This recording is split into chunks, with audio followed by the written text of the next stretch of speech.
Boa noite, meninas. Vamos dar continuidade à meditação no livro de Isaías, capítulo 49. Mas antes vamos orar. Senhor, meu Deus, meu Pai, Pai misericordioso, bondoso, obrigada, meu Deus, por mais essa oportunidade de ouvir a Tua voz, de saber mais da Tua vontade, Senhor. Abençoa essa última meditação do ano, que ela seja uma bênção, que toque o coração de cada uma de nós, fale com o coração de cada uma de nós de um jeito. Senhor, repreende todas as distrações, repreende esses paredão do capeta, que nada venha nos atrapalhar. Espírito Santo, conduz essa meditação, que não seja o nosso entendimento, mas que seja a Tua palavra, Pai, o Teu querer e o Teu ensinamento para nossas vidas. É isso, Senhor, que eu te peço e te agradeço, já com a certeza da vitória. Amém. Lia, a qualquer momento você pode interferir, não precisa nem negócio de levantar a mão. Vamos fazer uma retrospectiva. Nós paramos no verso 7, salvo engano. Foi. No 6 ou no 7? 7. No 6 vamos para o 7. E esse livro de Isaías, ele é muito interessante, de uma complexibilidade que, faltando algumas informações, é até de difícil compreensão. O livro, a todo momento, parece apontar para o povo de Israel, mas a gente chegou ao entendimento de que está falando o servo, não é qualquer servo. Claro que nós somos imitadores de Cristo, a nossa meta é alcançar a excelência de servir, que Ele nos mostrou que é possível. A gente sabe que Ele veio como homem e Ele venceu como homem. Venceu a carne, venceu as tentações e cumpriu com o chamado dele. O servo, e esse seria 3 dos cânticos do servo. A gente pode ver o primeiro em Isaías 42, verso 1. Isaías 42.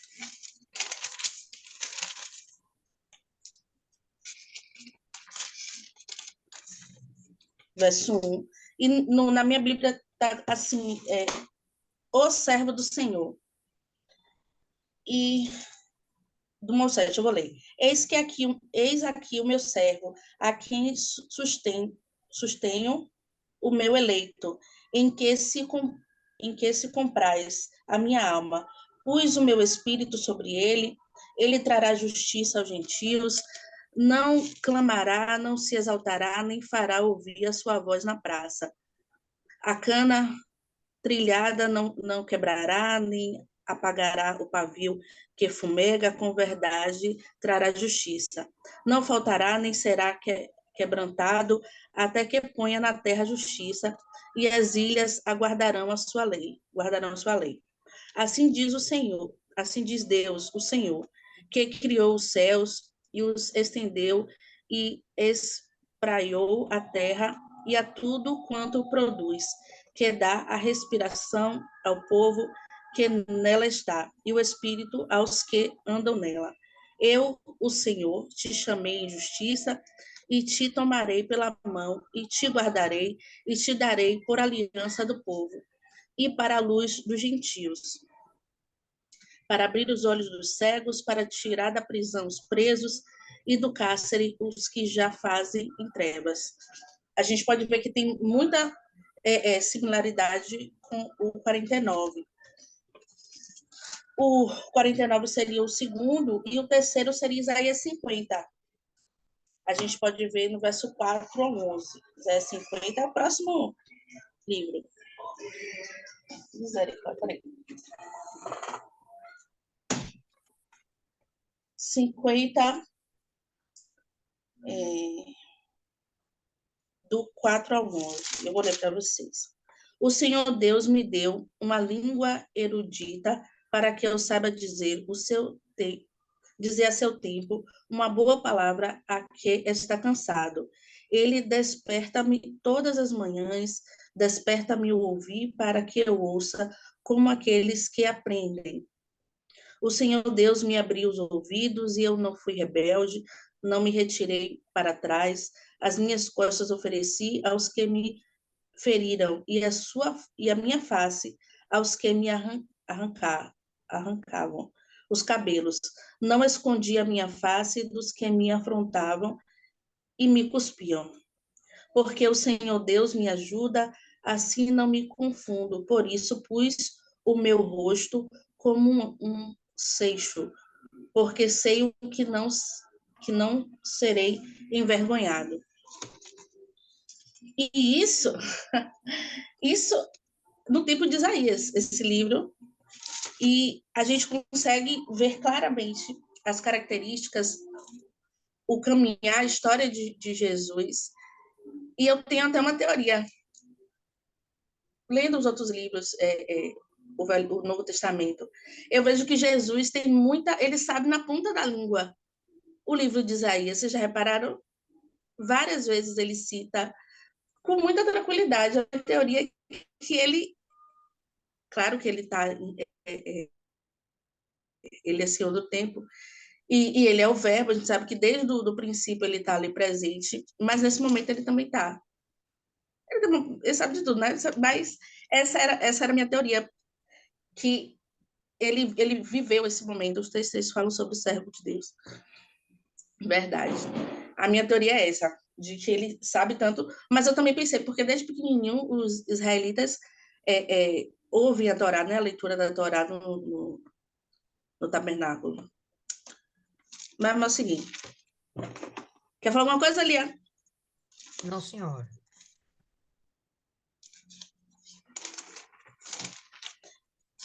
Eu estou tentando me ater à versão que é mais ou menos a que vocês têm, porque a minha é na linguagem de hoje. Mas qualquer dúvida, eu volto a ela.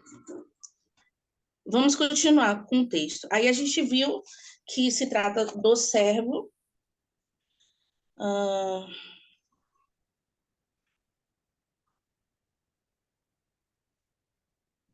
Recompensa.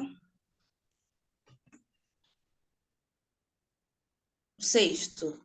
E disse mais: pouco é que sejas o meu servo, para restaurares as tribos de Jacó e tornares a trazer os preservados de Israel. Também te dei para a luz dos gentios, para aqueceres a minha salvação até a extremidade da terra. E aí Deus está falando da missão de Jesus, para que ele foi enviado à terra. Eu falei uma coisa ali?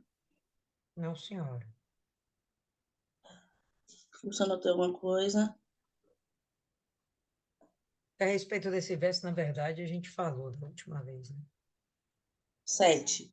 Assim diz o Senhor. Aí sim, nesse sexto, do 1 ao 6, a gente vê que quem está falando é Jesus. É o servo que está falando. E já no 7 é o Senhor. Na minha versão está assim. Assim diz o Senhor. Então, nessa parte é Deus falando. O Redentor de Israel, o seu santo, a alma desprezada, ao que a nação abomina, ao servo dos que dominam.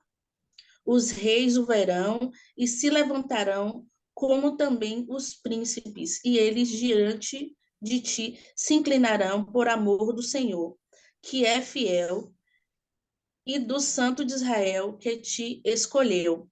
Isso é o Senhor Deus fazendo uma profecia para Jesus, para o Salvador. O que vai acontecer? Eu acredito que isso é no futuro, quando ele vir novamente, ele será aclamado e todos os reis da terra se inclinarão e reconhecerão de que ele é o Cristo, de que ele é o Salvador, e por amor a Deus essas pessoas farão isso. Tá certo, Lia? Certíssimo. E é interessante a gente observar que a pontuação que Deus faz a respeito desse servo é que ele vai ser desprezado por todos, mas por Deus ele vai ser escolhido e, portanto, também será honrado. Eu já falei da última vez que a gente tem Jesus como uma referência.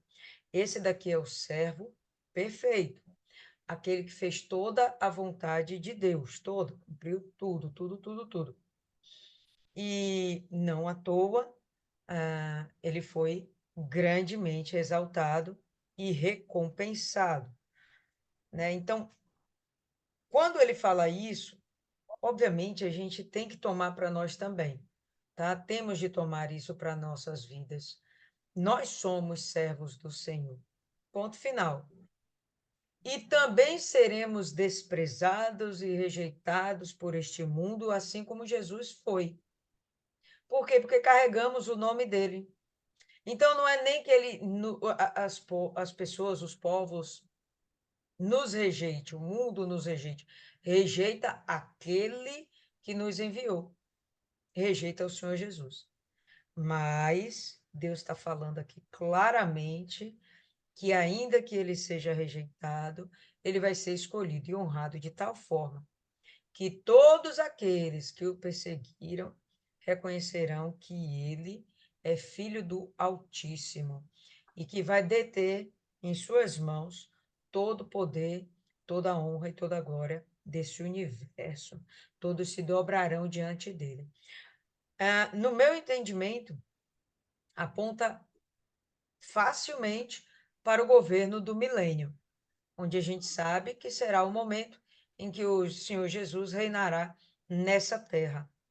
E a palavra fala, já vimos isso algumas vezes, né, que todos os povos, todas as nações irão a Jerusalém para conhecer a lei do Senhor. Né? Jesus estará lá para ensinar, tá bom? E eu acredito piamente que nós, aqueles que foram salvos e que serão arrebatados em nome de Jesus, todas nós, voltarão com Jesus para ajudá-lo no governo da terra. Nós teremos esse mesmo papel do Senhor Jesus. Claro que ele será o grande rei e nós seremos algum tipo lá de servo e ponto final, onde estaremos ministrando também a palavra, ensinando, e esse vai ser o maior papel para o servo que vai estar aqui com Jesus. Vai ser a continuidade do ensino da palavra de Deus. Isso aí não vai desaparecer, isso aí vai se perpetuar ainda durante o milênio. Então, para nós também é uma palavra de refrigério, né? Ainda que sejamos perseguidos e desprezados, Jesus nos escolheu. Então, isso é algo que não é nem só para confortar, é algo para fazer a nossa vida ter um real sentido, né? Depois que a gente sabe que Deus nos escolheu, todo o resto é detalhe. Todo o resto são meros detalhes. Pode continuar. No verso 8, na Bíblia que eu tenho aqui na versão, na linguagem de hoje, tem um título que diz assim: Jerusalém será reconstruída. Na versão do bispo não tem esse título, mas é Deus falando dessa profecia da reconstrução de Israel. E a gente vê essa profecia também no livro de Apocalipse, quando João, né, na sua visão, vê a descida do céu da nova Jerusalém. Eu anotei, mas eu não lembro. Mas precisa ler realmente o capítulo todo para você ver toda a...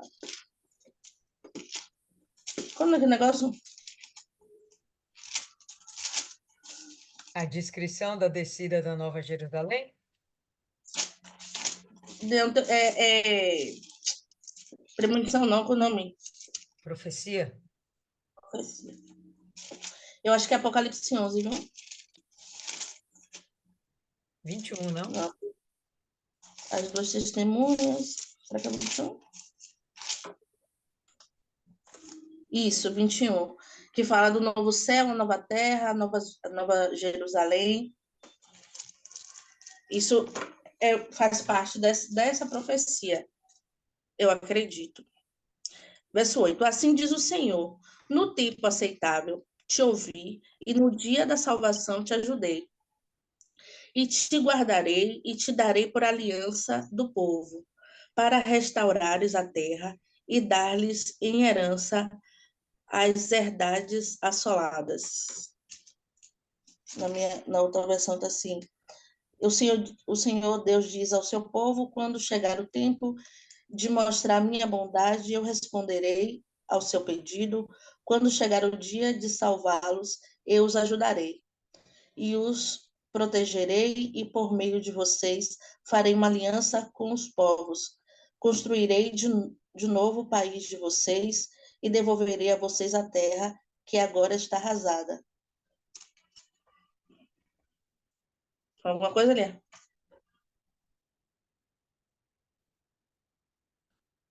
Tá, áudio. Não entendi. Sorry, desculpa. Essa profecia fala justamente que Jesus vai ser o motivo de uma nova aliança com todas as nações, não só apenas com Israel. Começa com Israel, mas é ampliada para todas as nações, né? Eu te preservarei e dar-te-ei por um pacto do povo, para governar a terra, para fazer herdar as heranças ou herdades desoladas, que ficaram desertificadas, né? Então, é justamente a história, a profecia que fala do milênio e apontando para que existe um povo que, se fizer através do Senhor Jesus esse pacto com Deus, ele será beneficiado lá no milênio, quando vai haver a restauração da terra. Pessoal, eu acho esse aqui bem interessante. Ele fala que o objetivo dele... Cadê? Deixa eu ver. Eu li isso em outra passagem. Não vou lembrar aqui agora, me perdoe. Mas o objetivo de Jesus é restaurar a terra. Quando a gente fala, né, que essa terra vai pegar fogo, eu não duvido que ela vai ser destruída. Mas ela não vai ser destruída para ser completamente aniquilada. Ela vai ser restaurada. O que nós temos agora vai ser destruído. Eu não sei, não faço ideia de que proporção. Mas quando a gente vê lá em Apocalipse, como Isis ia apontando, Apocalipse 21, sobre a Nova Jerusalém, que desce dos céus, é só a Nova Jerusalém. Não é toda a Terra, não é um novo planeta. Esse planeta aqui vai ser restaurado. Tudo que nós conhecemos aqui, isso vai passar. Virão coisas novas. Mas o que desce do céu é apenas a Nova Jerusalém. E o objetivo do Senhor Jesus vai ser realmente cuidar da terra e trazer para Deus as nações, o remanescente que vai ficar aqui depois da grande tribulação. Objetivo da pregação da palavra de Deus hoje: salvar pessoas para que não passem pela grande tribulação. Objetivo da grande tribulação: salvar os judeus e salvar aqueles que rejeitaram Jesus antes da grande tribulação. Objetivo do milênio: restaurar a terra. E só depois disso, aí a gente vai ter a descida da Nova Jerusalém. Então, a gente está falando aqui do Antigo Testamento e falando ao mesmo tempo de Apocalipse, que são as últimas profecias a respeito do futuro da humanidade. E é interessante a gente perceber como há uma necessidade de que a gente conheça previamente toda a Bíblia, todos os 65 livros que existem antes de Apocalipse. Eu até estava conversando aqui com uma de nós aqui outro dia. Não, vamos estudar Apocalipse, vamos estudar Apocalipse. Não dá, pessoal. Quando a gente chegar em Apocalipse, sem o resto do livro, sem o resto da Bíblia, a gente vai ficar quebrando cabeça. Existem figuras de linguagem Apocalipse que a gente só entende se a gente tem o Novo Testamento. A gente só vai entender se a gente tiver o resto do Novo Testamento. A gente tem que ter o Antigo e a gente tem que ter o Novo até chegar em Apocalipse. Então, a gente está misturando aqui as coisas e eu estou trazendo outras informações que não estão necessariamente nesse texto aqui de Isaías 49, só para ampliar o nosso entendimento. Mas veja como é muito importante para a gente entender Apocalipse. É o livro que todo mundo ama, de desejo de querer entender. Todo mundo quer saber como é que vai ser o final da história. É normal, é compreensível, o homem é curioso, o ser humano é curioso, a gente quer saber como vai ser o final da história, mas a gente só vai entender Apocalipse se a gente tiver todo o resto da Bíblia, tá? E aí vocês vão vendo aqui como Isaías vai falando, soltando as dicas, soltando, né, informações que vão ser úteis para a gente entender todo o fim, tá? Então, essa passagem aqui aponta para Jesus como o mediador entre o homem e Deus. Ele é aquele que vai ser o pacto, o novo pacto entre a aliança do homem com Deus se dá através de Jesus. Então, esse texto aqui, esse versículo, é extremamente importante para apontar isso. Todo o resto que a gente vai viver em Apocalipse depende desse pactozinho aqui, ó, nesse momento. Que, aliás, não é um pactozinho, me perdoem, mas é o pacto. É a aliança, certo? É a aliança. Daí a gente vem com o governar a terra e herdar as heranças desoladas. Então, existem terras que vão ficar desertas, desertas só de vegetação, animais, Ser humano. homens, seres humanos. Vai estar deserta de tudo. Serão lugares desabitados, lugares que foram destruídos. E tudo isso aí vai ter de ser restaurado. Entende? Por isso que eu estou trazendo essa informação aqui. Jesus veio para restaurar a terra. Agora, no momento, na primeira vinda dele, não.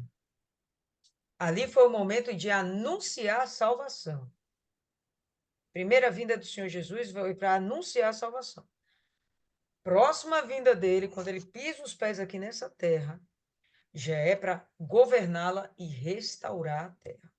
Isso é bem interessante, porque é muito comum a gente ouvir no meio evangélico que nós vamos subir e morar no céu.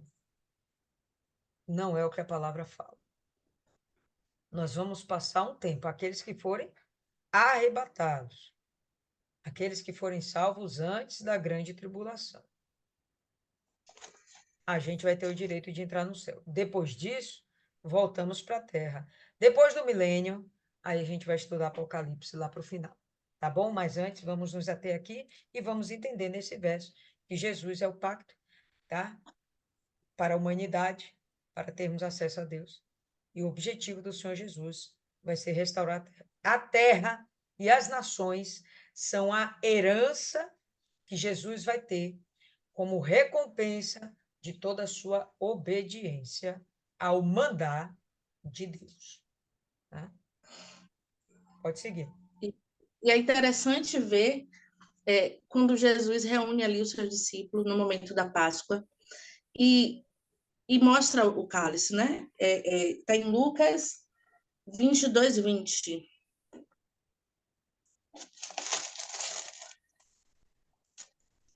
Acharam aí, gente? Lucas 22, 20. Na versão de linguagem de hoje está assim. Depois do jantar, do mesmo modo, deu a eles o cálice de vinho, dizendo: Este cálice é a nova aliança feita por Deus com o seu povo, a aliança que é garantida pelo meu sangue derramado em favor de vocês. na versão do bispo, semelhantemente tomou o cálice depois da ceia, dizendo: Este cálice é o novo testamento do meu sangue que é derramado por vós. Aí, nesse momento, Jesus faz menção da nova aliança e que essa nova aliança é garantida pelo sangue dele, o cordeiro, assim como acontecia antes, né, no tempo de Moisés, a expiação, a necessidade do sacrifício de animais para a expiação do pecado da terra. Jesus é esse cordeiro que vem aspergir essa palavra? Não, Pode ser. aspergir é jogar, né? Aspergir. Que vem remir o pecado da terra. E é interessante que ele se coloca nesse lugar de cordeiro, que ele foi enviado para fazer essa nova aliança. E essa nova aliança não é só com o povo de Israel, também é a luz para os gentios, também é para com todo o povo. Isso é muito fofinho. Para seguir. 9. Para dizeres aos presos, sai, e aos que estão em trevas, aparecei. Eles pastarão nos caminhos e em todos os lugares altos haverá o seu pasto. Esse fragmento aí de texto me remete tantas passagens quando Jesus diz que ele é o caminho, a verdade e a vida. Quando ele diz que ele é o pastor, ao mesmo tempo que ele é o cordeiro, ele é o bom pastor. Eu anotei, só que eu não estou achando. O servo é o pastor e o rei. A gente vê isso em Isaías 40.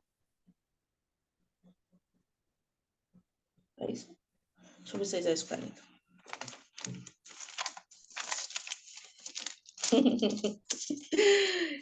Meu Deus, eu tô que nem Dri, cadê Dri?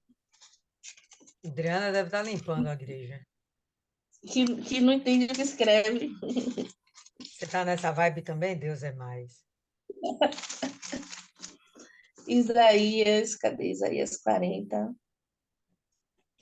40, 11. Verso 11. Como pastor apacentará o meu rebanho, entre os seus braços recolherá os cordeirinhos e os levará no seu regaço, as que amamentam, o guiará suavemente. Ele guiará esse povo aí suavemente. Também lembro de Salmos, acho que é 23, né? Ele guiará tranquilas. Salmo Lembra aí, 23. Salmo 23. Entre várias outras passagens, a gente vê que o Senhor Jesus é esse cordeiro que vem para que o sangue dele, que a nova aliança seja selada com o sangue dele. Ele também é o pastor que vai guiar esse povo, verdes pastos, mansamente águas tranquilas. É, é, é esse pastor que vai guiar o povo e também é o rei. Quando ele voltar, ele volta como rei. Já falou alguma coisa ali? Sim. Quando Ah, a gente vê, olha, vai haver um pacto através de você, meu filho, tá? Deus falando com Jesus. Vai haver um pacto através de você, com o mundo, com todas as nações. E aí ele fala, porque tu podes dizer aos prisioneiros, saiam. Prisioneiros do quê? As garras de pecado. Satanás. Não são só aqueles que estão encarcerados realmente em prisões físicas, mas aqueles que estão em prisões espirituais, em prisões emocionais. Gente que está presa lá na mágoa, no medo, no ressentimento, na tristeza. A gente vive triste por natureza. Hoje eu fui visitar uma amiga, eu achei bem interessante. Ela tem um filho que é autista. Ela tem um marido que é autista. E ela tem uma sogra que é autista. E ela estava num ambiente, no Rianã, mas o negócio é assim, delicado, porque ela estava num ambiente onde todos ali estavam meio que apáticos, sabe? O autista tem um negócio assim, né? Não sabe se relacionar direito, todos apáticos. Mas ela, cara, numa alegria, numa espontaneidade, sabe? O espírito dela não é abalado, apesar das circunstâncias. Eu acho isso magnífico. E olha que ela não tem ainda Jesus dentro de si, mas ela tem esse espírito bom, né? E ela consegue irradiar alegria onde ela estiver. Mas tem gente que está aprisionado nas suas amarguras, né? Nas suas tristezas, ressentimentos, mágoas. Isso é uma prisão também. E ele está dizendo aqui, ó, saia da prisão. A aliança através do Senhor Jesus, essa aliança, ela é capaz de trazer você a toda forma de liberdade que se imaginar. Hoje também estava ouvindo um pregador que ele tinha sido prisioneiro, fazia parte de uma facção do PCC, e ele acaba sendo preso, ficou 10 anos preso. Mas alguém estava do lado de fora intercedendo por ele, era a sogra. E esse cara se converteu e ele saiu das cadeias, cadeias físicas. Mas antes de sair das cadeias físicas, ele saiu das cadeias espirituais, porque foi lá dentro da prisão que ele se converteu, recebeu o chamado. Dentro de pouco tempo, eu acho que ele saiu da cadeia, foi em 2005. 2005. Não tem nem 20 anos. Gente, o cara é um pregador, um homem de Deus, um conhecedor da Bíblia, incrível. Atendeu ao seu chamado, né? Jesus tirou ele da sua prisão. Então, o próprio Deus está anunciando isso aqui. Porque tu pode dizer aos prisioneiros, Jesus, pode dizer aos prisioneiros, saiam. Se nós somos hoje representantes de Jesus, nós temos em nós essa autoridade também. Não por nós mesmos, né? Por favor, mas pela palavra do Senhor Jesus, pela palavra de Deus. Nós podemos dizer também, saia desse cativeiro. Se a pessoa tiver sensibilidade, quiser compromisso com Deus, fazer uma aliança com o Senhor Jesus, ela vai sair do cativeiro. Segue aqui, ó.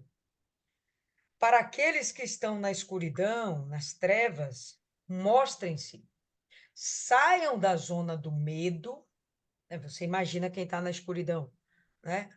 Um depressivo, mas não só o depressivo, aquele que tem medo, medo de viver, medo de ir adiante, medo de tentar, medo de arriscar, medo de ser diferente, medo de se entregar a Jesus, medo de fato sair da vida que está, da zona de conforto e ir além.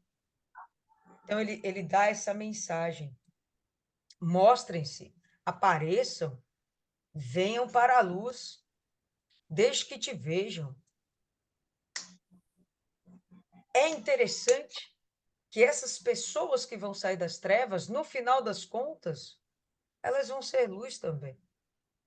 Porque o objetivo do Senhor Jesus não é chamar a pessoa simplesmente como ela está, é pegá-la do jeito que está e transformá-la em algo infinitamente melhor. Em quê?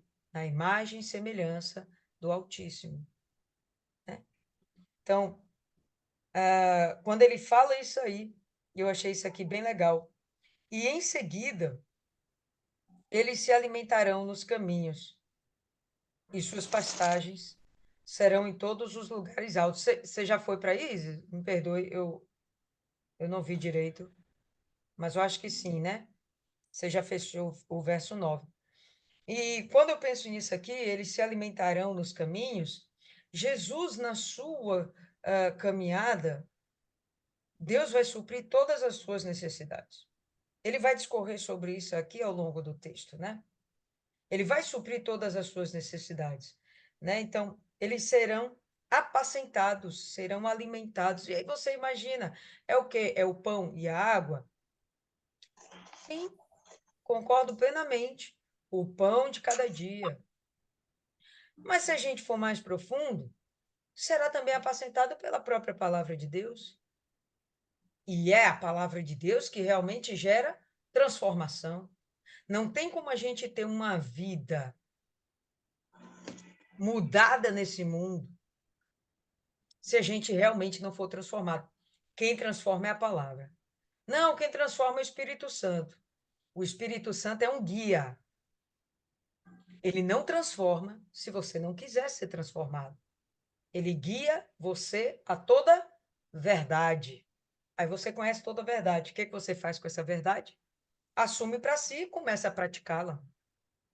Isso é entregar-se para Jesus. Entregar sua vida para Deus. Aprender de Deus e praticar aquilo que Deus ensinou. Você abandona seus antigos hábitos, seus antigos prazeres, suas vontades, nega-se para agora seguir a verdade. Não a sua verdade, a verdade, que é o Senhor Jesus. Então, ele vai te apacentar durante a caminhada, e isso aqui eu achei muito interessante. E suas pastagens serão em todos os lugares altos. E aí, quando a gente fala em lugar alto, a primeira coisa que vem na nossa cabeça é o Monte Santo de Sião, ou possa ter sido na sua cabeça também o altar da sua igreja. E ele diz que é de lá que vai sair aquilo que vem nos garantir vida. Você já imaginou você sem se alimentar? Você dura um tempo, 2 tempos, 3 tempos, depois definha e morre. Mas ele está dizendo aqui que esse alimento que é necessário para que a gente não definhe e morra, esse alimento vai vir dos lugares altos, dos montes, dos altares, claro, que servem a Deus, o Deus vivo. Então, quando a gente está lá dentro da nossa igreja, templo físico, e recebemos do altar a mensagem do pastor, do homem de Deus que estiver naquele lugar, a gente está sendo apacentado. E esse alimento está vindo do próprio Senhor Jesus. É o que a gente está vendo aqui. Aí, de repente, naquele momento, a pessoa está lá e pega o celular. Gente, naquele momento você acabou de perder uma mensagem importantíssima para a sua vida. E depois, para você recuperar, é um transtorno. Por exemplo, né? Nesse instante aqui, a Martiane, ela se perdeu aí um pouquinho, porque ela não ouviu, porque realmente na hora cortou aqui, Isa estava falando e cortou. Aí ela não ouviu, a mensagem ficou um pouco interrompida. Mesmo que Isis tenha conseguido prosseguir, e mesmo que a mensagem estivesse sendo evoluída, perdeu aquele meio segundo, e aí, pô, peraí, o que ela realmente queria falar? E a Martiane se sentiu perdida, ela, não quero perder nada. Foi lá e colocou. Do que ela está falando? Né? Beleza, mas eu estou apontando isso porque a gente está aqui concentrado, querendo apreender toda a mensagem. Imagina você recebendo o alimento do altar, olhando o celular, a notificação. De celular, eu nem entro com o celular na igreja. E quando eu entro, boto logo no silencioso e deixo lá. Eu não pego em celular, não pego. O celular fica lá.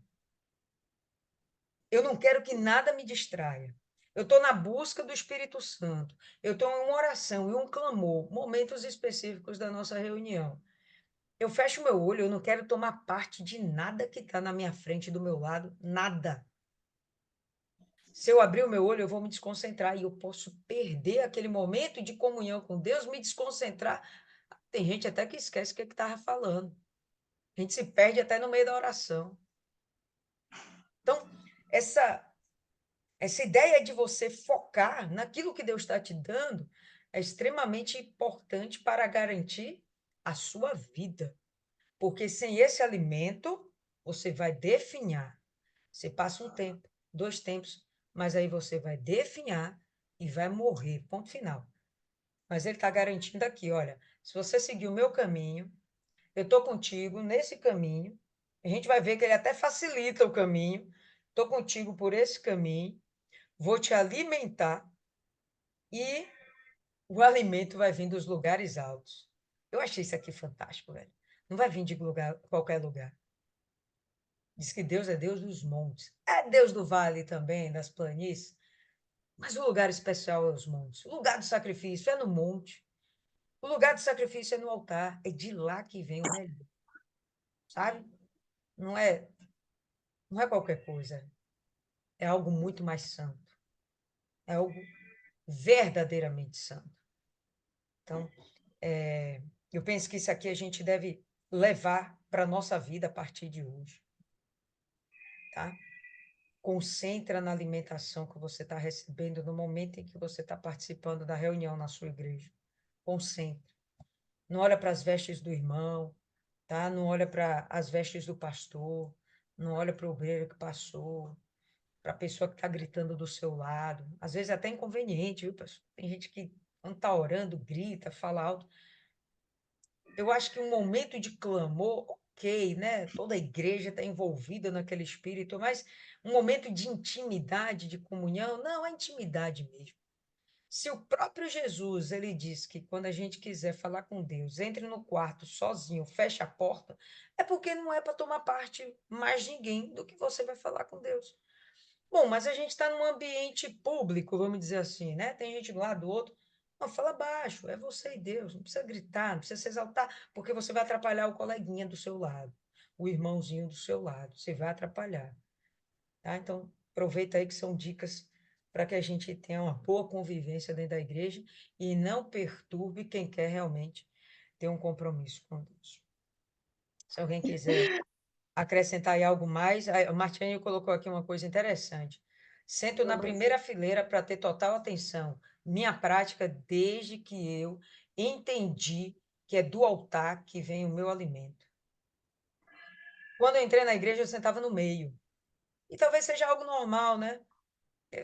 Você não se sente bem, fica lá na frente, você se expõe. Não, vou ficar aqui no meio, que eu estou no oculto, né? Estou misturada. Mas depois que eu entendi que é do altar que vem a palavra e que no meio, no fundo, tem criança chorando, tem gente conversando, tem gente olhando o celular, recebendo notificação. Ah, meu irmão, eu sento lá na frente. Não tem que me tire de lá da frente, não. Só se eu não conseguir lugar, só se for um propósito do pastor, entendeu? Não tem que me tire lá da frente. Justamente para que eu não perca nada. Meu foco é aquilo que Conexão. está dentro do altar. Depois, aí depois a gente para, conversa, não tem problema nenhum. Mas aquele momento, meu irmão, de intimidade, de alimentação, esquece. É para você focar totalmente. Martiane quer falar aí. Pode falar, Martiane. É só um detalhe, né? Eu normalmente eu vou de manhã para a reunião, para as primícias, e eu gosto de retornar à noite, né, para acompanhar meus pais. E o que é que acontece? Eu presto atenção no seguinte: teve um evento recente que a igreja lotou mesmo, foi o do Vida Cores, se eu não me engano. E aí teve as almas, né, que a gente levou e tal. Eu não consegui sentar na primeira fileira. Eu sentei, acho que na sétima, mais ou menos, não sei. E o que é que acontece?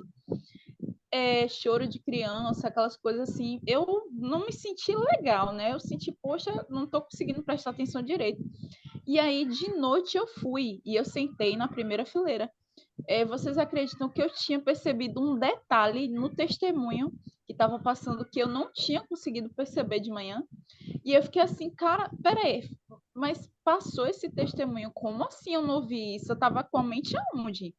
E aí eu percebi que tinha sido, né, o barulho, né, das crianças bebezinhas que estavam fazendo, e me desconcentrou. E isso me chamou atenção. E ali eu tive mais certeza ainda que eu realmente estava fazendo certo ao sentar na frente.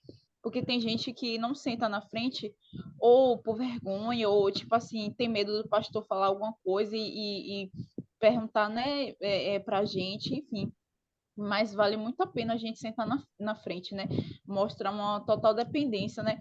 Nossa, quando o pastor ele começa a falar, eu fico assim, sedenta, tipo assim, poxa, é isso que tá falando, poxa, é isso que Deus quer de mim, e é algo muito forte a gente sentar na frente vale muito a pena, né? Eu faço isso sempre, só isso mesmo. Rosa quer falar. Fala, Rosinha. Mostrar, eu quero falar? Não, não queria não, mas vou falar só porque você disse. Na verdade, o que eu ia falar, a Dona Lívia até já falou, foi sobre a profecia. Eu tinha até anotado, porque eu li um pouquinho antes o 49, e aí eu anotei aqui um detalhezinho, que é a profecia cumprida parcialmente, né? Porque só vai ser totalmente cumprida quando o Senhor Jesus voltar, e tudo que está escrito, além do que ele já fez aqui na terra, quando esteve em carne, é assim, profecia cumprida parcialmente. Foi a oração de Jesus que está lá em João 17,4. Pai, eu glorifiquei-te na terra, tendo consumado a obra que me destes a fazer. O que fez, né? Deus disse para ele como deveria ser feito e ele cumpriu, né? A custo do sangue dele, né? A obra expiatória e redentora dele no Calvário. E aí Dona Lídia também estava falando sobre que as pessoas, os crentes, eles ficam pensando que os crentes ou os cristãos, a maioria fica pensando que Jesus vai me salvar e eu vou morar no céu, né? Tudo isso aqui vai passar, mas não é simplesmente morar no céu, né? Chegar lá e ficar de boa, não. Vai ter trabalho, vai ter mão de obra. E Assim. tá. Na verdade, está escrito também que haverá, que Jesus não vai governar sozinho. Ele é tão humilde que ele não vai governar sozinho, não vai ficar o mangangão por cima. Ele vai governar junto a outros governantes que ele vai determinar, né? Não sei quem são, quantos serão, mas está escrito lá em Apocalipse 2:24. Deixa eu olhar aqui. Aqui, mas o que tendes retende até que eu venha. E o que vencer e guardar até o fim as minhas obras, eu lhes darei o poder sobre as nações. Poder significa autoridade, né? E aqui tem também uma passagenzinha que o bispo Marcelo estava falando. Ao que vencer, ele vai dar aquele servo que tem essa consciência, que anda na presença de Deus, que anda na presença de Deus, que vive e anda na presença de Deus, ele vai dar poder para governar. A autoridade significa vara, quer dizer, a vara significa autoridade.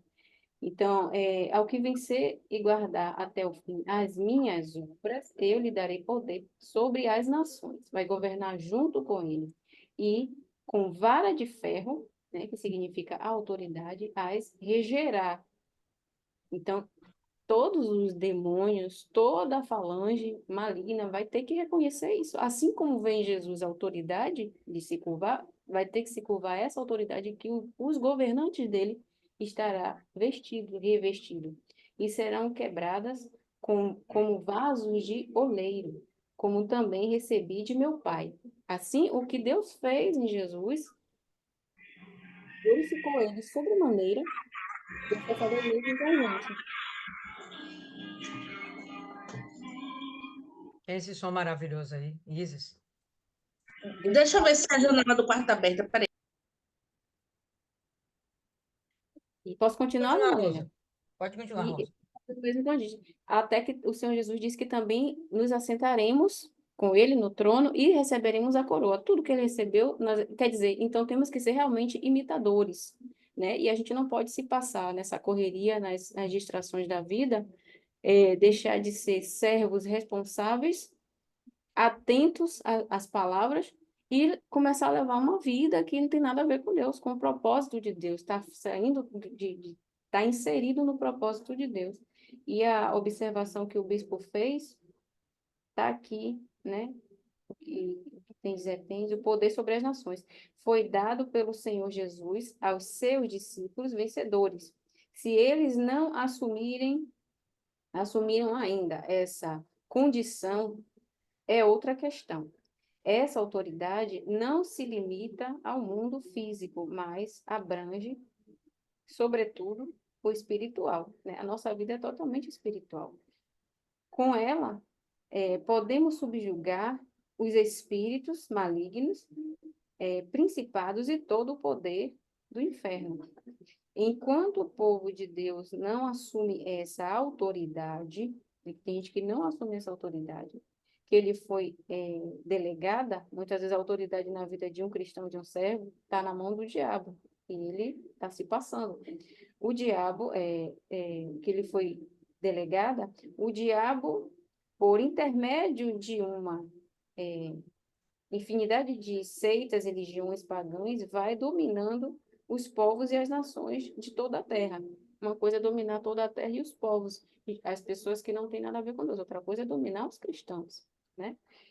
E os vencedores em Jesus Cristo são a única chance de salvação para as nações, pois eles não têm ninguém com quem contar neste mundo para salvá-las, a não ser com os seus verdadeiros servos, as pessoas que estão responsáveis, realmente, de fato, revestidas e atentas a tudo que está escrito aqui. Então, era essa observação, né? Porque muita gente, por desconhecer, acha que vai ser uma vida mansa morar no céu, não. Aqui é uma passagem, é um curto tempo que a gente tem, mas vida de verdade vai acontecer depois, morrendo em Cristo, vai começar aí. Aqui é só um curto tempo. E aí vem todo um trabalho. E cada um que se prepare, porque ninguém vai ficar de boa, sentado e só glorificando, não. Aí você acabou com a vida de Isis, porque Isis queria chegar no céu, sentar numa espreguiçadeira, debaixo do sol, o anjo vindo servir água de coco para ela, ou manjar dos deuses qualquer, dos deuses não, de Deus, né? Sentadinha lá e o outro anjo aqui abanando. Quando a Só gente que falou que a gente vai trabalhar, Isis teve um treco. mais ainda. Vai, Isis. Eu pensei que a gente ia ficar deitado na nuvem, comendo leite e mel, bebendo leite, comendo mel. Mas trabalhar também é bom. Edifica o homem. Eu tenho 3 comentários para fazer, mas eu só lembro de 2. Quando Lia falou das pessoas que estão nas prisões, e a pior delas é espiritual, a gente sabe. Eu tenho uma costureira maravilhosa, costureira de boutique, incrível. Mas ela se diz estar com câncer. E ela não tira essa palavra da boca, me incomoda. Lá ela, nem digo isso para mim. Lá ela tá com câncer, lá ela tá com câncer, não sei o quê. Fala que já foi curada, que achava ela que estava com câncer no osso. A médica disse: não, dona Fulana, a senhora não está com câncer no osso. Ela fica chamando para si a doença. E não larga um cigarro de palha do dedo. Diz que frequenta, que se batizou na Universal. A gente conversa, sabe da vida dos outros todos, né? Mas eu não pergunto, não, foi o que me diz. Aí eu chamei, ela me pergunta: você está frequentando onde? Eu disse: em Areia Branca. Se a senhora quiser, eu te levo. Ah, mas eu me sinto cansada. Eu disse: mas a gente vai de carro, a gente vai de carro de manhã. Pega a senhora na porta, deixa na porta. Ah, mas meu filho me pediu para ficar frequentando aqui mais pertinho. E nem é aniversário, uma Batista, que ela disse que nem gosta. Sabe? Fica criando argumentos para justificar a sua prisão. E isso é até ruim de estar perto, sabe? É uma pessoa que você fica: tá bom. Aí diz o tempo todo que vai morrer. Eu disse: minha tia, mais fácil uma pessoa que nunca vai no médico morrer. A senhora está sempre fazendo exame, está sempre se cuidando, tomando remédio. Dificilmente a senhora vai morrer.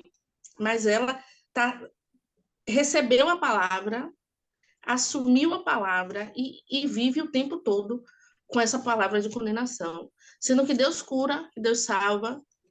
Deus faz coisas tão maiores do que é o câncer para Deus. Nada. E a questão de orar na frente. Eu sento na frente também, mas na busca, lá em Vilas, o pastor mandava ir na frente, né? E buscar lá perto do altar. Eu fui. Aí teve um cara que eu não sei, porque eu estava de olho fechado. Falou assim: Deus lava minha roupa. Quebrou minha conexão. Caiu a conexão da roupa. Ai, meu Deus, eu nunca mais esqueci. Aí hoje eu prefiro buscar ali ajoelhada no chão, ali na minha cadeira. Eu acho melhor. Mas vamos continuar. Eu ainda estou no 9º, porque do pastor, lá em Apocalipse, lavar roupa. Ele queria dizer limpa minhas vestes, não sei o que o pastor fala. Ele usou o termo lavar roupa.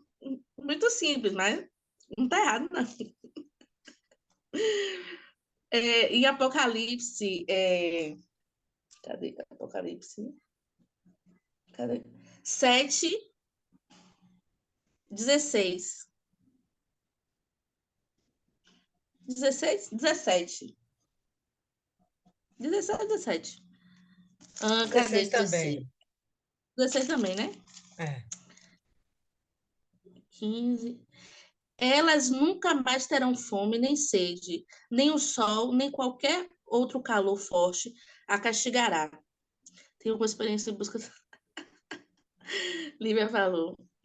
Pois o cordeiro que está no meio do trono será o pastor dessas pessoas e as guiará para as fontes das águas da vida, e Deus enxugará todas as lágrimas dos olhos dela. A gente está vendo Deus falando em Isaías e confirmando aqui em Apocalipse. Alguma coisa? Não. E o 9º, para dizeres aos presos, sai, e aos que estão em trevas, aparecei, eles pastarão nos caminhos, em todos os lugares altos haverá o seu pasto. 10. Nunca terão fome nem sede, nem o calor, nem o sol os afligirá, porque o que se compadece deles os guiará e os levará mansamente aos mananciais de água. E a gente vê duas passagens. Jesus falando com a mulher samaritana, que se ela beber da água que ele dela, nunca mais terá sede. E Jesus falando que ele é o pão da vida. Em João 6. Quem acha aí? João 6, 22. Eu acho que é isso.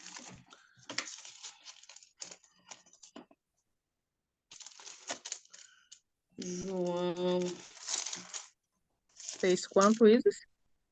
6, 22.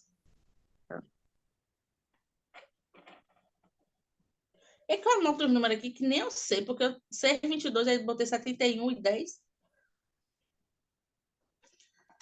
João 6, 22. No dia seguinte, a multidão que estava no lado leste, do lado viu que ali só havia um barco pequeno. Saibam que Jesus não tinha embarcação, os discípulos, pois estes haviam saído sozinhos. Então, isso outros barcos chegando na cidade. Pule logo para o 32. 32. Jesus disse: Eu afirmo a vocês que isso é verdade. Não foi Moisés que deu a vocês o pão do céu, pois quem dá o verdadeiro pão do céu é o Pai. Porque o pão que Deus dá é aquele que desce do céu e dá vida ao mundo. Queremos que o Senhor nos dê sempre desse pão. Pediram ele. Jesus respondeu: Eu sou o pão da vida. Quem vem a mim nunca mais terá fome, e quem crê em mim nunca mais terá sede. É esse que eu queria. 35. Quer falar alguma coisa, Lia? Não, senhora. Vamos seguir.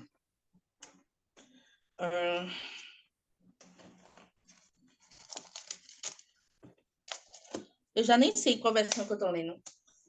Agora você vai para o 11. Mas em qual versão que eu tô lendo? Nem sei mais. Já embaralhou. 10.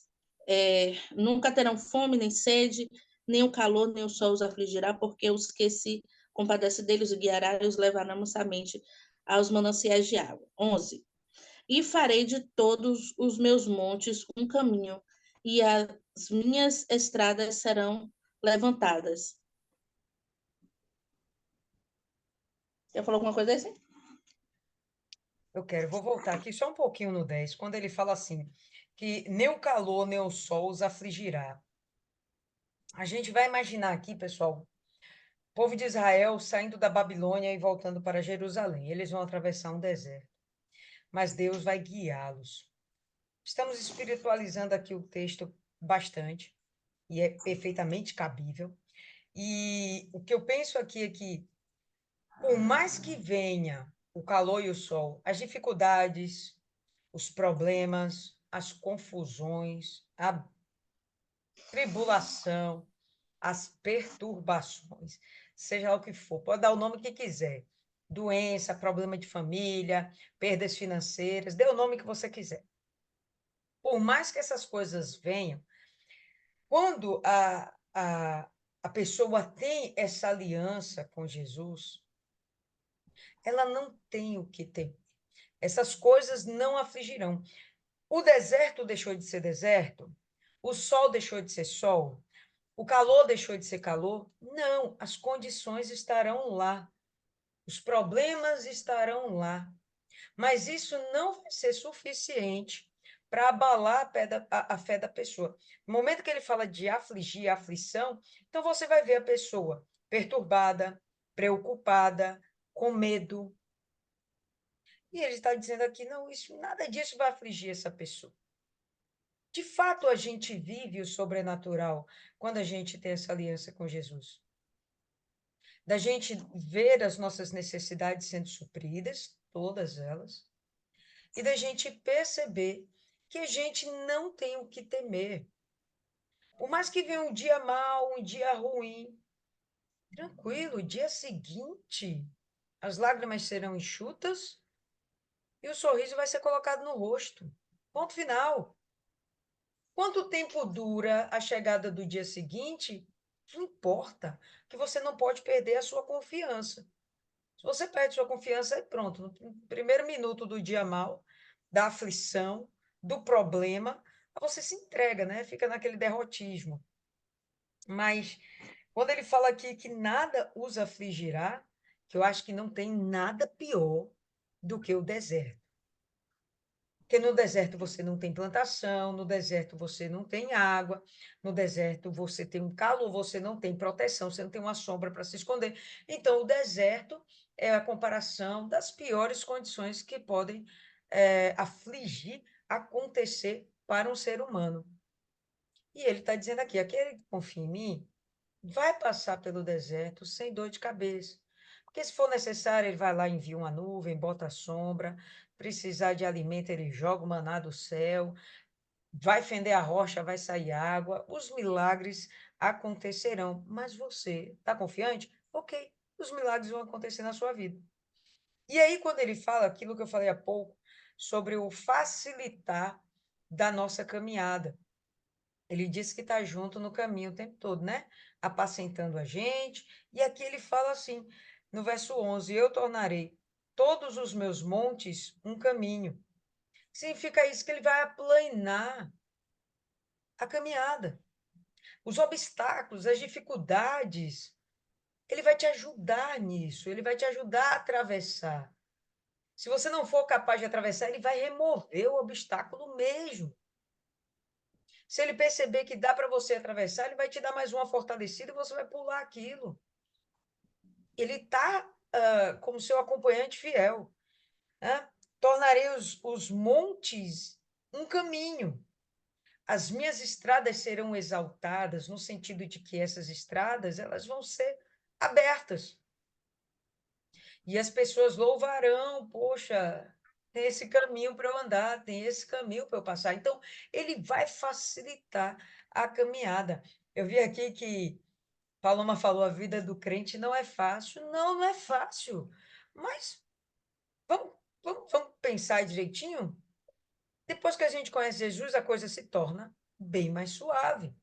Não é à toa que ele fala que o jugo dele é leve. Não é que não tenha jugo, não é que não exista um peso. Isso agora é suave, e ele caminhando com a gente, ele vai nos ajudando. Não há o que temer, não há o que possa realmente afligir a nossa alma e comprometer a nossa comunhão, a nossa credibilidade, a nossa fé, a nossa crença nesse Deus. Se você sai da fé, você vai cair na incredulidade. E a incredulidade para Deus é um pecado. É como se você dissesse: não, o senhor não tem esse poder todo. Minha doença é incurável. Meu problema é imenso. A minha desesperança não tem mais fim. Você coloca Deus abaixo da sola do seu pé. Quando isso acontece, aí realmente você cria dentro de Deus uma insatisfação. E ele pode ficar muito irado com você. Não perca a sua fé por nada. Não caia na incredulidade. Isso aí, Martiane, sem fé é impossível agradar a Deus. Fala, Paloma. Só uma coisinha pequena aqui, que nesse versículo 11, né, que ele fala, e farei de todos os meus montes um caminho. E aí eu acredito que a gente volta para aquilo que já foi dito sobre os lugares altos. Porque quando ele fala que os montes se tornarão um caminho, a gente imagina justamente o que foi falado antes, o próprio altar. Seja o altar da igreja, seja o altar de sacrifício, porque a partir do sacrifício se torna realmente um caminho para a própria estrada ali, que por intermédio do Senhor Jesus a gente consegue alcançar, que é a salvação. Então, quando eu li essa parte aqui, em relação aos montes se tornarem um caminho, eu pensei realmente no altar, onde ali a gente se sacrifica. E quando eu falo do sacrifício, eu não estou falando, né, apenas do sacrifício financeiro, não, mas se a gente for pegar aqui uma sequência do próprio texto, ele faz uma aliança, ele tira a pessoa da treva, os presos das trevas, depois ele já promete que não haverá nem fome nem sede, né? Que aqui tanto seria para a parte espiritual como a própria carne, né? Para a carne não padecer, e que depois ele fala que se ele realmente sacrificar tudo aquilo ali, sacrificar a vida, né? Sacrificar todos os problemas, toda essa escuridão, que de fato ele vai ter um caminho e que esse caminho, que do sacrifício que vai levar, aí ele fala que essas estradas serão levantadas, ou seja, ele realmente vai estar lhe guiando para o caminho que seria o caminho da salvação.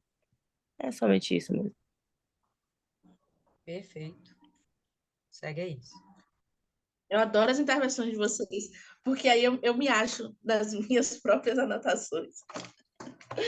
E Jesus, ele gosta ainda de enfatizar que ele é o caminho. A gente vê em João 14, verso 6. Jesus respondeu. O 5 é Tomé, né? Tomé. E de ver para crer. Então Tomé perguntou, Senhor, nós não sabemos aonde é que o Senhor vai. Como podemos saber o caminho? Jesus respondeu, eu sou o caminho, a verdade e a vida. Ninguém pode chegar até o Pai, a não ser por mim. Agora que vocês me conhecem, conhecerão também o meu Pai. E desde agora vocês o conhecem e o têm visto. Que os discípulos estão pedindo para ver Deus. E aí ele enfatiza que ele é o caminho. E quando a gente vive uma vida com Cristo, a gente está caminhando para a salvação. Acredito que é esse lugar alto, que é o grande prêmio da caminhada, é a salvação. Quer falar uma coisa? Vamos caminhar. E também, quando esqueci o nome dela, falou que a vida do cristão não é fácil. Mas uma parte da Bíblia a gente leu que a nossa vida é mais fácil em relação à vida daqueles que vivem no erro, que vivem no pecado. Exemplo, não é um ladrão. A vida do ladrão não é fácil porque ele vive naquele risco, naquela adrenalina, pulando os muros. E apesar dos laços do inimigo, a gente tem a paz, que excede todo entendimento. Eu lembrei disso porque eu passei por uma situação essa semana que eu disse: o Senhor é meu Pai, é meu Deus, Ele é o meu juiz e Ele também é meu advogado. Eu posso simplesmente descansar e entregar nas mãos de Deus. Eu não preciso fazer justiça. Porque, para mim, a pior coisa é a ingratidão. É a pior dor. Eu não lembro de nenhuma dor maior do que a ingratidão. Até a traição, ela está relacionada com a ingratidão. Mas vamos seguir. Já perdoe, já entreguei na mão de Deus. Depois eu conto o fuxico para vocês.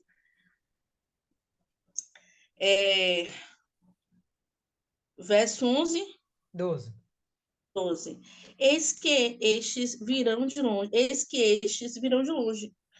E eis que aqueles do norte e do ocidente e aqueles outros da terra de Sinim. Eu acredito que a igreja que está espalhada pelo mundo virão até essa nova Jerusalém, esse reino de Deus na terra.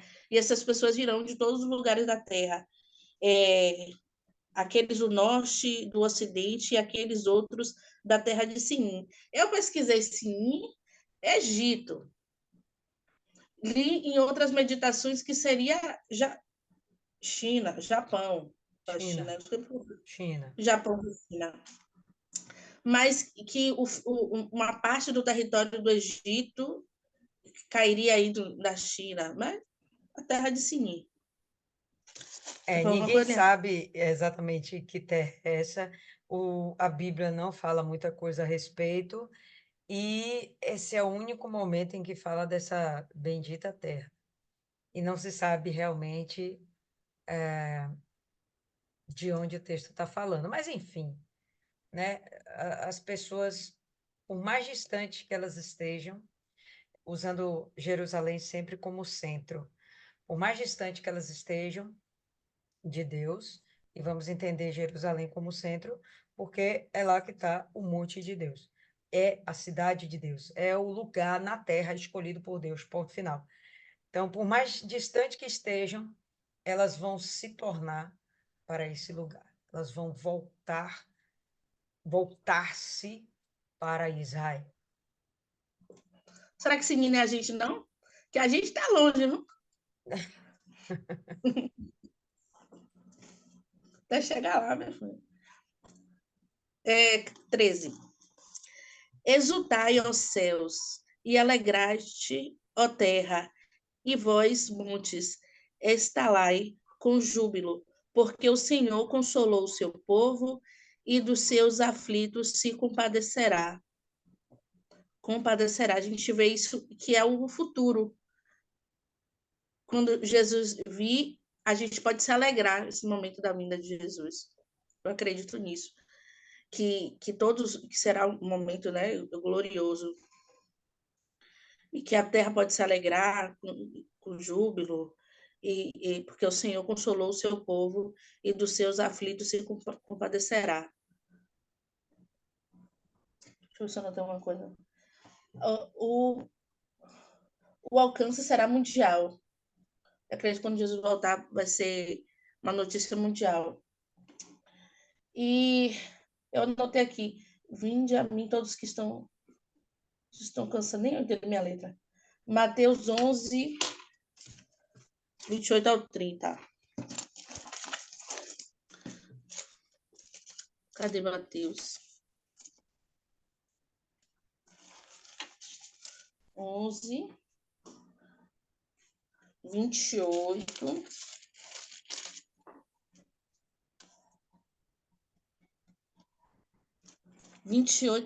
Ao 30. Venham a mim todos vocês que estão cansados de carregar as suas pesadas cargas, e eu lhes darei descanso. Sejam meus seguidores e aprendam comigo, porque sou bondoso e tenho um coração humilde, e vocês encontrarão descanso.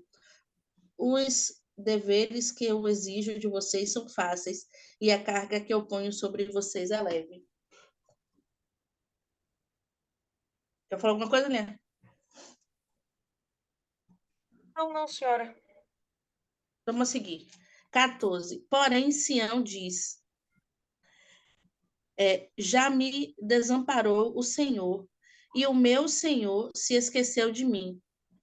Eu acredito que esse Sião é o povo o povo de Israel.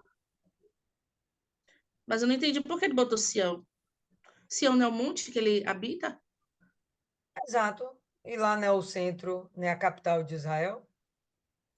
Já me desamparou, essa parte é muito fofinha. Ele está murmurando ali, reclamando, dizendo: já me desamparou o Senhor, e o meu Senhor se esqueceu de mim. Eu acredito que é muito fácil eles murmurarem quando estavam no cativeiro, nos momentos de dificuldade. Algumas pessoas têm a coragem de fazer isso. Eu não tenho coragem de dizer: Senhor, o Senhor me abandonou. O Senhor se esqueceu de mim. Mas Jesus fala: Senhor, por que me abandonaste nessa hora? Deixa eu saber alguma coisa.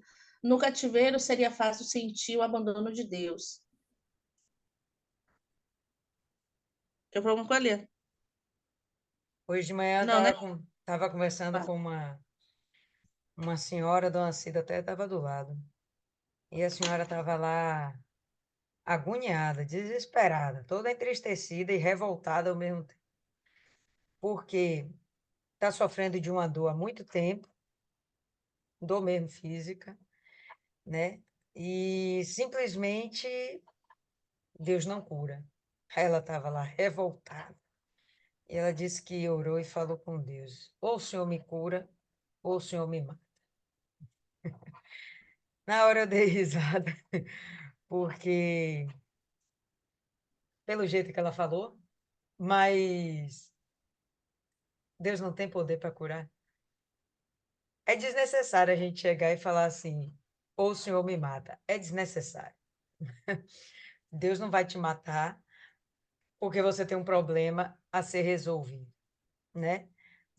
Eu penso que a melhor forma, na hora eu comentei, a gente estava no meio do trabalho, não valia a pena fazer o comentário naquela hora, mas a melhor forma da gente obrigar Deus a olhar para a nossa cara é a gente, de fato, mostrando para Ele serviço, mostrando para Ele que a gente quer comunhão, mostrando para Ele que a gente realmente quer intimidade.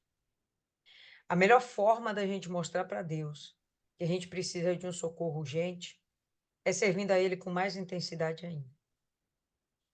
Ele vai se sentir compelido a fazer algo na sua vida. Porque, por exemplo, a criatura estava se queixando lá de uma dor no ombro, não conseguia mexer os braços. E aí fica limitada no desempenho de algumas funções. Mas na hora que você vai lá e você diz: não, eu vou fazer isso. Como eu vou fazer, eu não sei. Você obriga Deus a olhar para você. Não precisa ele te matar. Ele perdeu o poder em algum momento. Isso eu ouvi de uma obreira, que nem está mais de obreira, há muito tempo, no começo da minha caminhada, né? Quando as pessoas falavam, ela estava falando nesse comentário, as pessoas falam: ou o senhor faz isso, ou então me mata de uma vez. Não é um argumento lá muito sábio, né? De vez em quando tem um aqui de nós que gosta de falar: ó, a vergonha é sua. Eu já acho que é mais sábio a gente falar assim: se o senhor não resolver minha vida, a vergonha fica do senhor. Por quê? Porque eu represento o senhor aqui nessa terra. Mas chegar num apelo de me mata, não é assim. É um tipo de revolta infantil.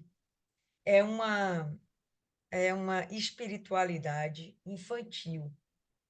Você não vai conseguir atingir o coração de Deus com esse tipo de argumento, entendeu? Mostre serviço. Aí você obriga Deus a trabalhar para você. Mostre serviço. Pode falar, Maiana. Quem ensinou isso o povo foi Moisés.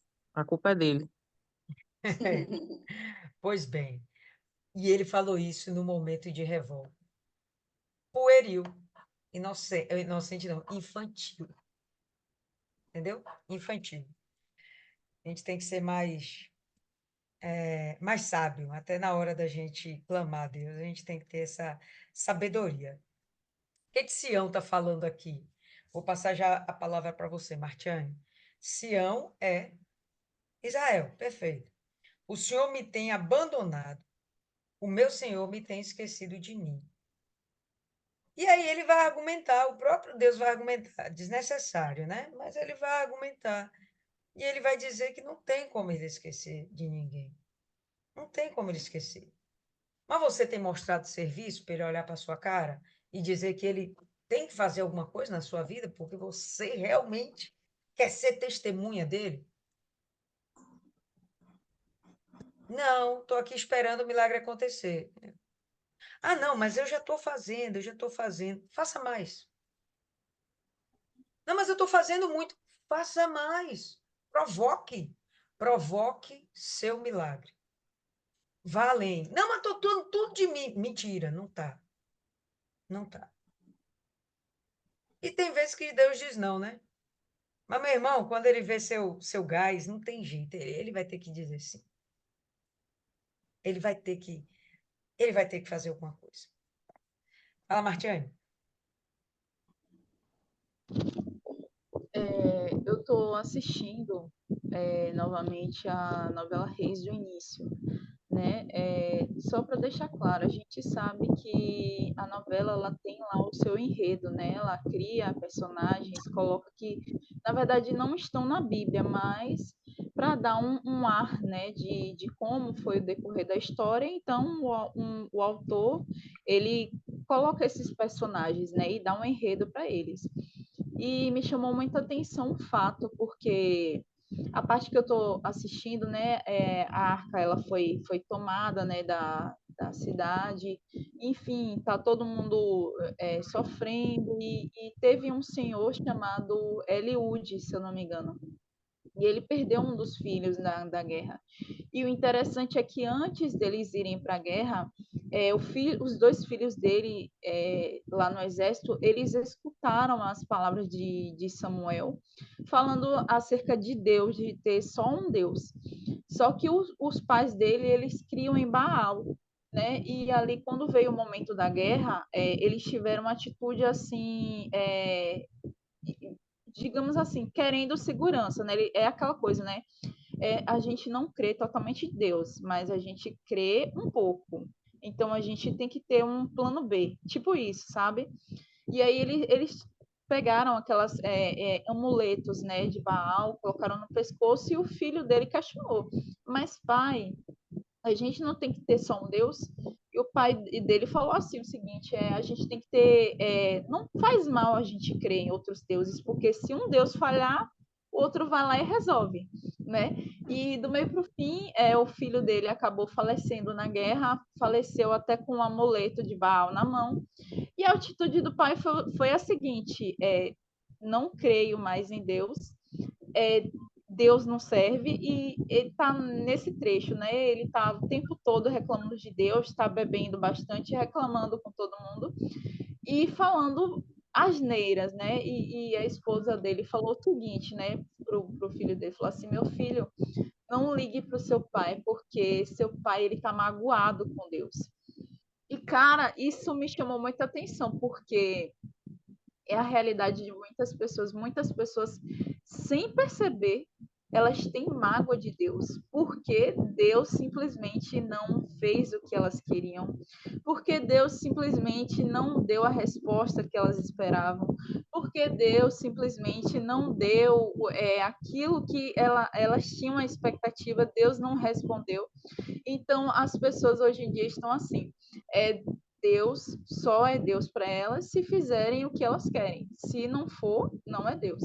Né? Elas acham que o poder de Deus é tão grande que nada impede dele agir. Então, se eu quero ser curada, eu vou ter que ser curada, né? Essa é a minha vontade. Mas e se Deus quiser que essa doença seja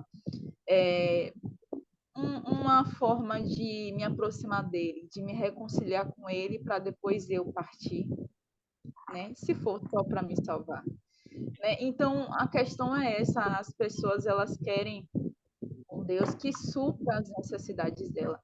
E se não supre, simplesmente não serve para ser Deus. Igual eu tinha visto um vídeo recentemente no Instagram, né? E de uma pessoa muito famosa. Ela estava falando até que Deus é branco, Deus é negro, que Deus é gay, que Deus é isso, que Deus é aquilo. Tipo assim, é um Deus moldável para ela, né? Tipo assim, na crença dela, na religião dela. E é uma pessoa com um nível assim muito grande de seguidores, famosa até décadas e assim bem influenciável essa pessoa, né? Digamos assim, para mim não, né? Mas para muitas pessoas ela é influenciável e essa é a realidade de muitas pessoas, né? Elas querem um Deus que sejam adaptáveis às vontades dela, né? E se esquecem totalmente que, na verdade, a gente nasceu para glorificar Deus e não para Deus exaltar a gente, não para Deus dar as coisas nas nossas mãos. E é isso aí que eu queria acrescentar.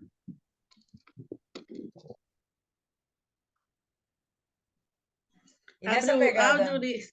nessa pegada aí da gente glorificar a Deus, é justamente onde a gente vai atrair a atenção de Deus.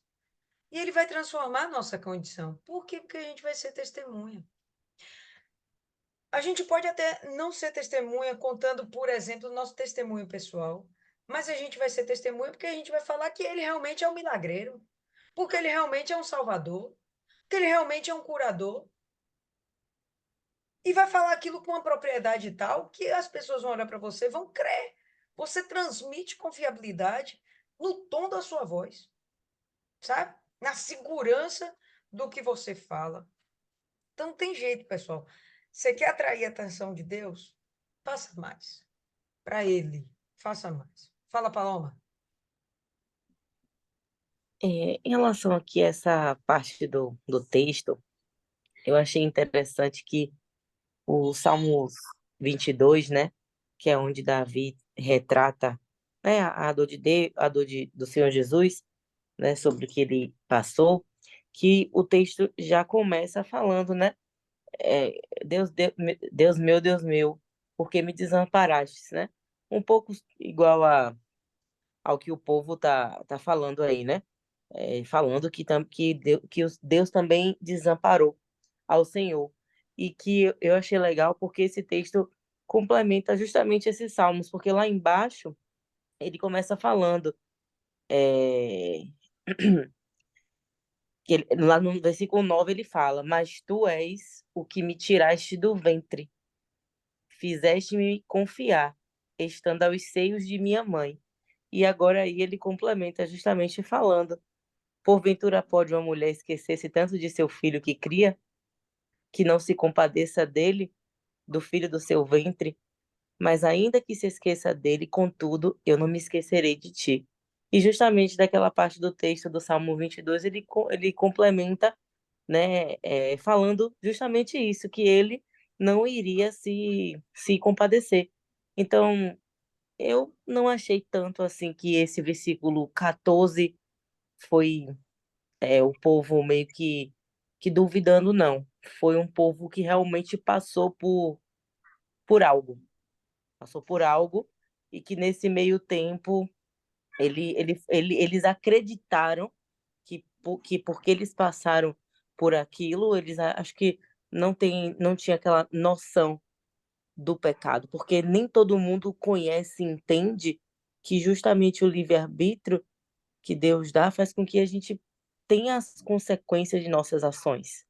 Então, entra realmente essa questão da culpa por conta disso, por não entenderem que, independente de Deus livrar eles, ou nos livrar, né, de quando a gente comete um pecado, um erro, que a gente vai seguir com as consequências, né? É aquela questão. Você tem um cartão de crédito, uma coisa básica, mas você tem um cartão de crédito, você compra demais, depois você vai pedir a Deus para te ajudar a pagar a fatura. Tipo, poxa, você tem a consequência, você vai se enrolar lá na frente, vai ter que fazer um acordo que vai acabar pagando muito mais do que no início e tal. Deus vai te ajudar, né? Você vai prosperar ali, sou dizimista, meu Deus e tal. Ele vai te ajudar? Vai te ajudar. Mas é claro, a consequência disso é que você adquiriu ali uma dívida que você vai ter que pagar muito mais do que se você tivesse, né, de acordo com o que você poderia fazer.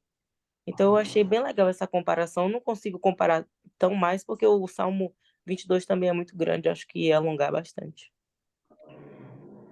Ok, inclusive, povo lindo, por mim, a gente já dá uma paradinha por aqui, que o horário já está um pouco estendido e o texto ainda é um Vou fazer pouquinho não é nem comprido. usar. É o que? Diga, Isis. Vamos fazer a vigília, não é nem 11 horas. Não, por mim, tudo bem. O pessoal quer ficar aí, quer continuar. Normalmente eu paro porque tem gente que já fica meio cansadinho, já fica meio com sono, mas se quiser continuar, a gente continua. Já tem gente aqui no privado, me mandando aqui no privado, pedindo para parar. Então, bora dar uma paradinha aqui hoje, tá bom? E aí a gente retoma na semana que vem. Tudo bem, pessoal? Então, Isis, faz aí a indicação de alguém para fazer a oração. E a gente retoma da próxima vez, a partir desse verso 15, tá? Vamos ainda explorar isso aqui. Eu só quero finalizar. A fala de vocês foi muito importante. Foi incrível a meditação hoje. Mas até o não de Deus é para a glória de Deus. As lutas são não é para nos matar. Às vezes, nossas dores. Eu não digo que você deve aceitar, mas a pessoa tem que ser humilde até para pedir a Deus. Porque a oração que Jesus nos ensinou foi que seja feita a sua vontade. Não é a minha. Porque eu acredito que é necessário a cruz, cada um carregar a sua cruz. Paulo foi um homem que serviu tanto a Deus, mas ele tinha um espinho na carne. Quem é você sem um espinho na carne? Quem é você sem uma luta? Quem é você sem um boleto para pagar? Sabe? Você talvez não trabalharia tanto. Quem é você sem precisar de Deus? A gente vê o exemplo de Salomão. Ele fez a obra, construiu o templo, tinha tudo e se perdeu. Então, acredito que as dores no ombro, algumas outras pequenas coisas que não é para matar, ninguém morre de dor no ombro, é difícil, é incômodo, é um espinho na carne, mas não mata ninguém. E a pessoa desejar a morte, eu acho isso um mínimo maluquice. Mas a gente deve sempre se pensar o que seria eu sem meus problemas. Problema não, eu não tenho problema, preocupação. O que seria de mim? Talvez eu não buscasse tanto, talvez eu não estivesse tanto na dependência de Deus.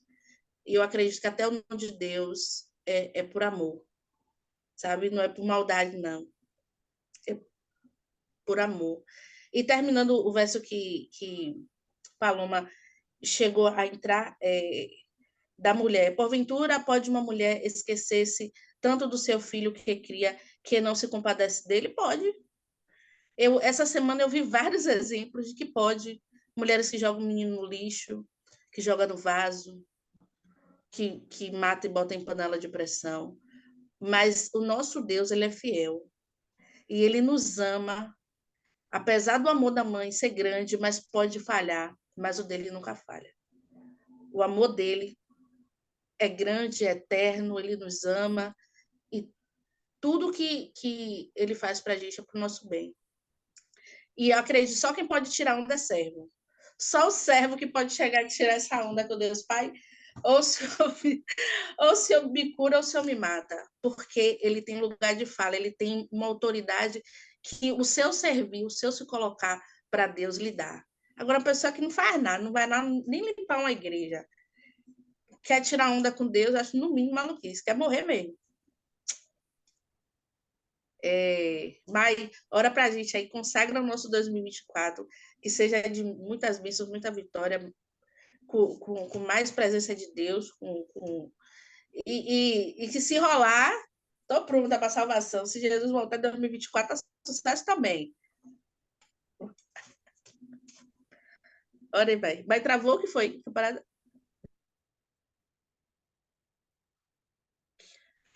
Quem que ora, então? Eu. Eu não tô entendendo nada. Eu acho que ela não entendeu, gente. Eu não entendi nada. É para Pronto. maiorar? Mas Maiana disse que o som lá tá alto e ela não pode Tá, abrir entendi. o áudio. Ai, meu Vai, Deus, entendi Martiane. gaiata. Não quero não, tchau.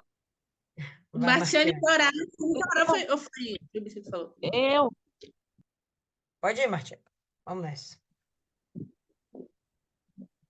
Senhor, nosso Deus e nosso Pai, nós te agradecemos, meu Deus, por mais uma meditação, meu Deus, a última meditação juntas nesse ano. E fazendo a avaliação, meu Deus, foram tantas as pessoas que passaram entre nós nesse grupo. Pessoas, meu Deus, que permaneceram, algumas desistiram, outras ficaram alguns dias aqui conosco, mas eu espero, meu Deus, e eu creio que todas estejam na fé, meu Deus, e as que não estão e por algum motivo, meu Deus, se afastaram. Meu Deus, que o Senhor prepare, meu Pai, o resgate. Que o Senhor, meu Deus, traga de volta, que o Senhor desperte a fé, meu Pai, de cada uma dessas pessoas. Meu Deus, aqui nesse grupo nós amadurecemos, nós somos chamadas a atenção, nós somos exortadas, nós somos repreendidas muitas vezes, nós aprendemos, meu Pai, com o Senhor, porque o Senhor disse que nós que queremos ser servos do Senhor, o Senhor disse, meu Pai, que devemos tomar nossa cruz, negar a nós mesmos e te seguir, meu Pai. O Senhor, como Senhor, como mestre, o Senhor deixou isso para nós, meu Pai, como discípulos. O Senhor nos ensina, meu Pai, os teus caminhos todos os dias, meu Pai, através da tua palavra. O Senhor nos mostra a tua vontade, o Senhor nos mostra o teu querer, o Senhor nos mostra aquilo que o Senhor quer de nós. Meu Deus, nós, com certeza, esse ano nós tivemos perdas, nós passamos por momentos difíceis, nós passamos por momentos de aflições, de injúrias, de revoltas. Nós também tivemos, meu Deus, vitórias, grandes vitórias, testemunhos, milagres. Nós presenciamos, meu Deus, coisas extraordinárias, meu Pai, que vieram do Senhor. Nós também presenciamos, meu Deus, coisas tristes, pessoas queridas, meu Pai, que se afastaram de Ti, pessoas, meu Deus, exemplares que abandonaram a fé. Mas nós te pedimos, meu Pai, que o Senhor venha guardar o nosso coração, que o Senhor venha guardar os nossos olhos. Meu Pai, se o Senhor nos sustentou até aqui, meu Pai, nós te pedimos que o Senhor venha nos sustentar até o fim. Meu Deus, não deixa a gente olhar para nada e nem ninguém. Que o Senhor conserve em nós aquilo que o Senhor viu em nós quando o Senhor nos chamou. Porque foi isso, meu Deus, que atraiu o teu olhar, meu Deus, para cada uma de nós. Meu Deus, não deixa a gente perder a nossa essência, não deixa a gente se perder de ti. Não deixa, meu Deus, a gente perder, meu Pai, a sensibilidade de ouvir a tua voz, a disposição, meu Pai, de te obedecer, de fazer a tua vontade. Meu Pai, nós te pedimos que o Senhor venha abençoar esse grupo, que o Senhor venha fortalecer, meu Pai, esse grupo. Meu Deus, que o Senhor venha dar direções, que o Senhor venha dar propósitos. Meu Pai, que o Senhor venha cuidar de nós. Porque o objetivo, meu Deus, desse grupo é manter a nossa fé e salvar, meu Pai. Salvar. Meu Deus, que o Senhor venha nos fortalecer, que o Senhor venha nos guiar, meu Pai. Nós entregamos tudo nas tuas santas mãos. E desde já nós te agradecemos em nome do Pai, do Filho e do Espírito Santo. Amém. E graças a Deus. Amém, povo lindo. Então, por hoje é só. Deus abençoe cada um de vocês.